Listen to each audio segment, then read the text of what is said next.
하나 시장에 관한 한 수를 가지고 계신 분이죠. 김종철 소장의 시장 한수 시간입니다. 소장님 안녕하세요. 네, 반갑습니다. 오늘이 9월 마지막 거래일입니다. 오전에 분위기는 좀 좋은데요. 이럴 때일수록 소장님의 짧고 굵은 멘트가 좀 필요해 보입니다. 오늘 어떻게 보셨을까요? 네, 우리가 매매를 하다 보면 매매 노하우라는 것이 있습니다. 우리가 그래서 뭐 매매 기법이다라고 표현을 하고요. 바로 이제 그런 것 중에 하나가 여러분께 이런 말씀을 하나 드렸는데, 매주 목요일 날은 달력에다가 동그라미를 표시해 놓으시오라는 부탁을 드렸어요. 기억이 났을까요? 왜 그럴까요? 매주 목요일 날은요, 주가가 이 앞에도 지난 8월 달 같은 경우도 주가가 위로 올라가다가 똑같은 경우가 있었는데요. 주가가 위로 올라가잖아요. 위로 한참 올라가다가 목요일 날 되면 주가가 확 꺾어지는 경우가 있고요.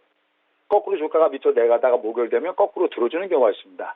바로 위클리 옵션 때문에 그렇습니다. 옵션을 좀 공부하시는 분들은 알겠지만, 주가가 쭉 올라가면은 콜 쪽에 프리미엄은 잔뜩 붙지만 풋 쪽은 거의 휴지 요구나 마찬가지가 돼요. 이게 역전되는 현상이 나타나고요.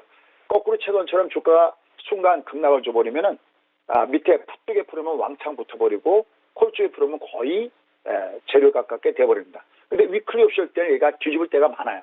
꼭 기억하십시오.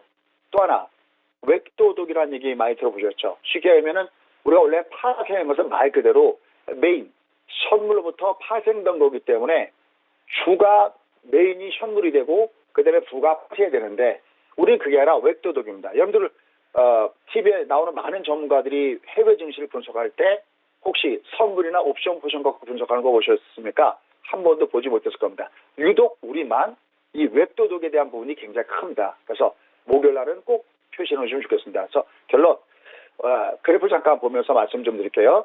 현재 시장을 보면은 이 장은 위에서부터 내려가다가 어제 이런 말씀 드렸어요. 여기 이제 직전 저점의 지지 여부가 매우 중요하다. 여기 코스닥은 오히려 좀 여유가 있습니다. 이게 직전 저점까지는. 근데 코스피는 딱 거기 와 있는데 여기서부터 지금 현재 반등을 보여주면서 위로 올라가고 있습니다. 오늘은 딴 쪽보다는, 오늘 사실 미국 증시의 모습을 보면은 딴 것보다도 우리나라 시장에 영향을 많이 주는 것이 반대 지수인데, 나스닥도 빠졌고 특히 반대 지수가 빠짐에도 오늘 위로 움직일 때는 이렇게 위클리 옵션과 만날 때는 이런 경우가 많으니까 꼭 여러분들 보셔야 되겠고요. 그거를 여러분들이 크로스 체크할 때 좋은 방법은 분봉으로 확인하는 방법이 가장 좋습니다. 한번 볼까요? 이틀 동안 흐름과 오늘의 흐름을 보도록 하겠습니다. 여기 지금 제가 표시하는 게 여기 이틀 동안의 흐름이거든요. 그러니까 얘가 아침에 이렇게 30분, 여기 는 파란 색깔 보이시죠? 30분 단위로 얘가 35의 길과 내려가는 날이 그저께였고요. 그죠? 어제도 얘가 35가 이렇게 내려가는 파란 색깔 영역이었죠.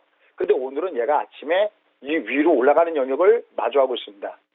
우리가 그러니까 장중의 흐름을 볼 때는 30분 단위에 35의 길이가 어떻게 되냐. 우리가 보통 추세를 얘기할 때는 월봉의 6개월선이 내려가면 하락 추세, 올라갈 때는 상승 추세 그러듯이 대인 매매를 할 때는, 대음직할 때는 이렇게 30분 단위로 보시고요. 특히 목요일 날은 보시면 좋겠습니다. 자, 그럼 이제 중요한 것은요.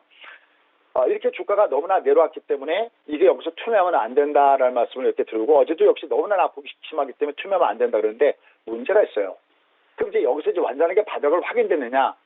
지금 그건 아니라는 겁니다. 그건 이미 맞을 때도 스케줄이 어떻게 됐냐면, 지금 제니 렐런이 못을 박아놓은 날짜는 10월 18일입니다. 근데 여러분들 미국이 부도가 난다 생각하십니까? 이건 말이 안 되는 얘기죠. 그래서 지난 2011년 8월 5일처럼 순간적으로 조찬 일이 나타나면서 미국의 신용등급이 강등된 적은 있어도 미국은 부도가 날 수 없는 나라죠. 미국은 그냥 잉크와 종이만 있으면 얼마든지 돈을 찍어내기 때문에 미국은 부도랑은 상관이 없습니다. 다만 여러 가지 많은 변수 중에서 가장 큰 변수는, 부담스러운 변수는 바로 테이퍼링과 금리 인상에 대한 사이클입니다.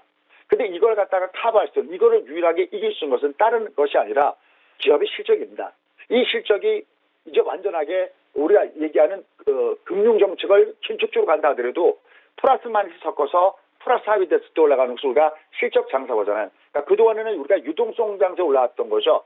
기업의 실적 필요 없이 돈의 힘으로 올라갔는데, 이제 돈의 힘이 아니라 돈줄을 줘도 다시 자기 가려면 색깔을 바꿉니다. 불파를 바꾸는 거죠. 유동성의 연료가 아니라 이제는 실적의 연료. 그러려면 10월 이후에 실적 발표가 되기 전까지는 얘는 여전히 위로 올라가면 또 위에서 매물을 받아야 되니까, 이렇게 내려갈 때 투매는 아니어도 올라갈 때는 역시 약간 리스크관리가 좋다. 다만 어제도 마쳤지만 하지만 이 장은 밑에 N파동도 살아있기 때문에 종목의 중심의 상승이 계속해서 된다. 이렇게 보시면 될 것 같습니다. 그래서 10월 중순까지 아직까지는 주가가 위로 왔다 갔다 하는데 이 장은 하든 N파동이 남아있다. 다만 위로는 물량 소화 과정 여전히 지켜가야 된다는 것을 염두에 두시면 좋겠고요. 오늘 종목 세 종목 보겠습니다. 동아기업, YG엔터, A스토리. 자, 동아기업 그러면 아마 여러분들 동아마루 이런 거 생각 많이 하실 텐데 그게 아니라 이 우리가 멀티플이 달라졌다. 똑같은 이익을 내더라도 그 회사의 실적을 역시 곱하기를 더해주는 펄을 많이 쳐줄 때 우리가 멀티플이 달라졌다 그러는데 동아기업은 여러분 아시다시피 이 전에 부분의 수익성이 굉장히 개선되기 때문에 상대적으로 2차전지 관련된 섹터 중에서 모양을 보시지 좀 못 갔던 종목이고 밑에 마치 넓어지고 있는 모습입니다. 그런 측면에서 이런 종목군들은 역시 장바구니에 담궈줬다가 조심받을 때 죽주하시면 되겠고요. 근데 YG엔터 역시 얘도 똑같죠. 밑에가 마치 이렇게 넓어지는 걸 굉장히 중요하다고 그랬죠. 직전 고점 올라가면 얘도 똑같이 들어맞습니다. 밑으로 한번 보셔야 되겠고요. 특히 11월에 방탄의 해외 공연부터 시작해갖고 연말에 이런 공연 관련돼서 우리가 볼만하다라는 판단입니다. A스토리 우리가 보통 배우들을 봤을 때 믿고 보는 배우 그러죠. 바로 전전 효과가 나타나고 있다라고 얘기할 수 있겠습니다. 그래서 역시 이들도 아직 주가가 별로 많이 못 올라갔고요. 밑을 같이 다 보셔야 되고 특히 이런 A스토리 말고도 우리가 11월 12일 날 디즈니 플러스가 결국 드디어 상륙하죠. 이 미디어 관련된 종목군들은 여전히 보능이 하겠습니다. 그래서 여전히 종합은 10월 중순까지는 이렇게 위아래로 왔다 갔다 하는 손장사니까 올라갈 때는 여러분들이 익숙 관리하시고요. 배팅은 반드시 리미트 공략. 하지만 테마가 살아있고 N파동이 있다라는 것도 염두에 두시고서 매매하시면 좋을 것 같습니다. 고맙습니다.